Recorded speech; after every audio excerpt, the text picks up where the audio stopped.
Throw away your cough medicine. This ancient remedy melts away phlegm and stops a dry cough in its tracks.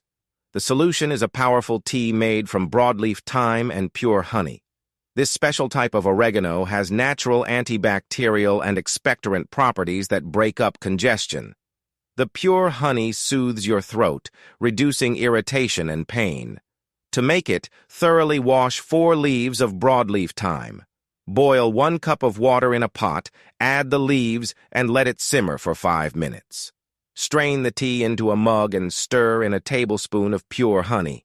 Mix it well and drink it warm. You'll feel relief almost instantly.